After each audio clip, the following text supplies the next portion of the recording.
ርዕሰ ሊቃነ ጳጳሳት ሌዮ 14ኛ ባለስልጣናት የተኩስ አቁም ስምምነትን ማስቀጠልና ሰላምን በውይይት ማምጣት አለባቸው ሲሉ ተናገሩ።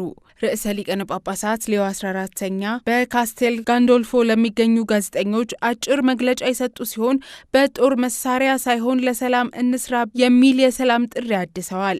ቅዱስነታቸው በመልእክታቸው የተኩስ አቁም ስምምነት እንዲደረግ የቀረበውን ጥሪ እንደገና ማደስ ፈልጋለሁ። በውይይትና በሰላም መስራት እንጂ በጦር መሳሪያ የሚገኝ መፍትሄ የለም ሲሉ ተናግረዋል።